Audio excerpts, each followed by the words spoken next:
Dans cet exercice, on vous demande combien d'années, autrement dit, on va chercher le N, faut-il pour qu'un capital de 1200 € placé à intérêt composé, à un taux, sous-entendu annuel de 2,3%, devienne égal à un capital de 1506,39 €. Bien, donc notre inconnu, c'est N, le nombre d'années. Par défaut, on parle bien en taux annuel de 2,3%. Le capital placé, c'est 0, c'est 1200 €. Et Cn, puisqu'on ne connaît pas le N, est de 1506,39 €.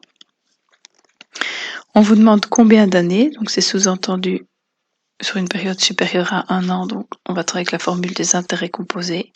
Cn est égal à C0 fois 1 plus le taux exposant N. On peut remplacer Cn par 1506,39, le C0 par 1200 et le taux que je vais m'empresser de mettre en nombre décimal, donc 0,023 exposant N. Cette fois-ci, je cherche le N qui se trouve à l'exposant. Alors, je peux évidemment faire quelques manipulations du style 1506,39 divisé par 1200 est égal à 1,023 exposant N.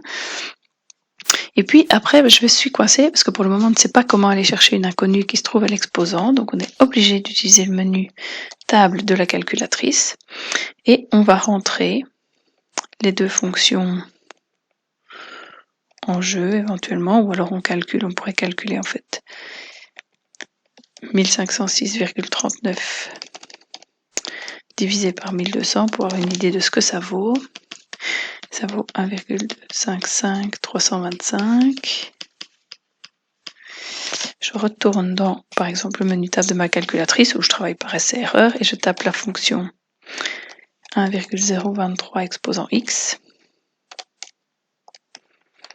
Je paramètre ma table correctement et je regarde quand ce 1,023 exposant x est égal à 1,2553. Donc je descends et je constate que par exemple, après un n égale à 9, j'ai un capital, enfin ou en tout cas une équivalence à 1,2271. Si je descends à 10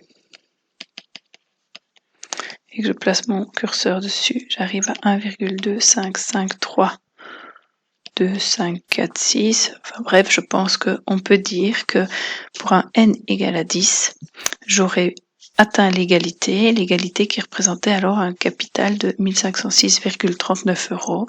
Et donc, en conclusion, il faut attendre 10 ans pour bénéficier du capital voulu. Donc ici, de 1506,39 € au taux annuel de 2,3%.